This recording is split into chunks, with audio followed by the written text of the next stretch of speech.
Hi everyone, I'm Molly. And I'm Erica. And we are so excited to be back for Thrive Forward Tuesdays, one of our favorite times of the week. We love it. So honored to be with you today. Yep.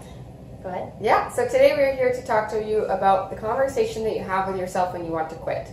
Yes. It is the most really pivotal week within our program about when people start off really strong. Yep. And then all of a sudden you go to the point where you drop off and then you get off and you don't know how to get back on. 100%. Or what conversation are you having to get off?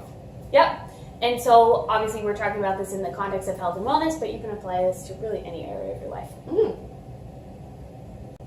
Okay, so when we're talking about wanting to quit, first thing to kind of keep in mind is that usually when we start something new, you can go for about 2 to 3 weeks. You're on your motivation, your high, your excitement about something new, and around the 4 to 5 week mark, that's when you start kind of questioning what it is you're doing. And mostly this stems from some type of frustration.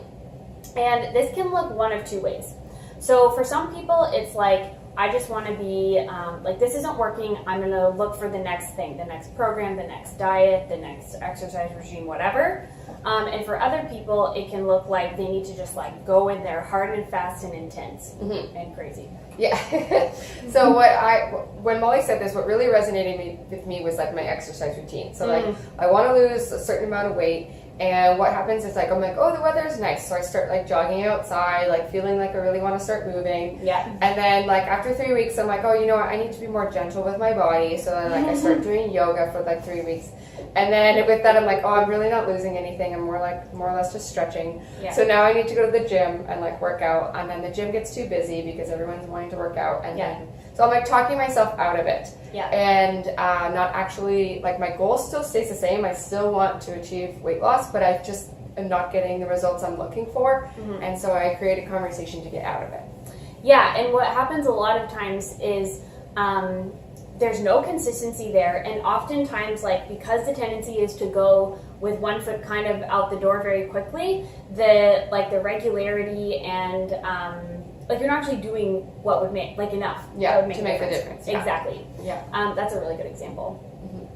And so then on the flip side, I have a lot of clients that I've worked with who they get to about that frustration point, and they're it's not working. I need to change everything. And so then they're I'm not going to have any sugar ever again, and no alcohol ever, and I'm never touching bread, and no potatoes, and basically I'm going to eat lettuce and shrimps for the rest of my life. Yeah. So they get very intense and they want to start changing things. So then they get again, but it's coming from frustration. It's not of course changing things, modifying things is important, but the intensity and the rigidity of it, we talked about before, that rigidness is never going to be sustainable. It's never going to work. It's never going to empower you.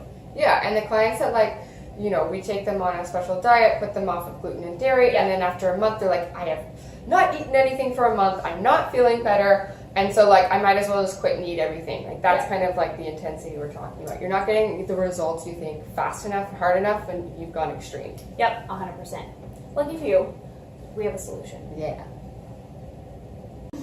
Okay, so now we're going to do about how to break down where you want to quit. Yeah. So the first thing to look at is your why big enough? Is your goal actually something you want? It needs to be strong in order to be sustainable and actually create change.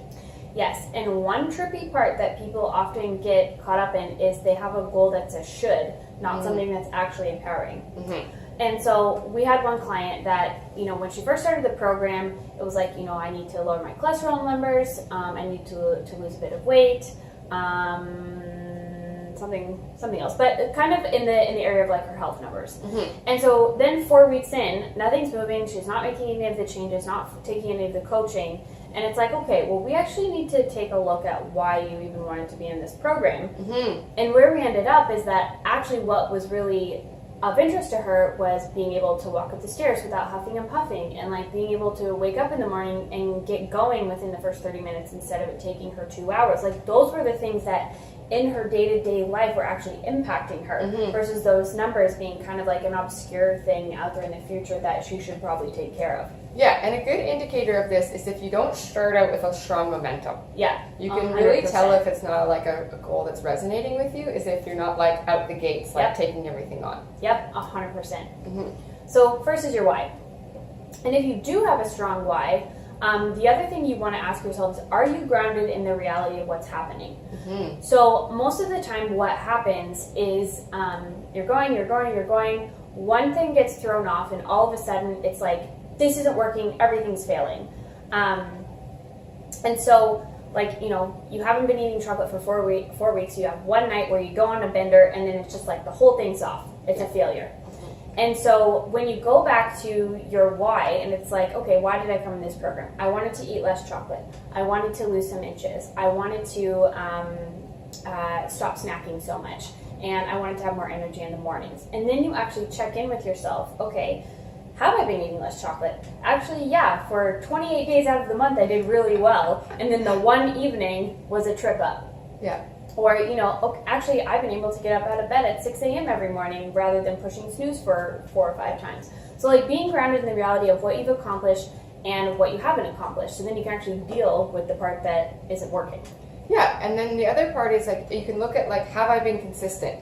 When Yeah. I've wanted to say, oh, this isn't working, don't turn left or right. Yeah. Look at whether or not you stayed the course. Yeah. So if you have stayed the course, then you can understand that, like, okay, let's keep going with this momentum. Mm-hmm. 100%. Consistency equals sustainability equals success. Yeah. Yeah.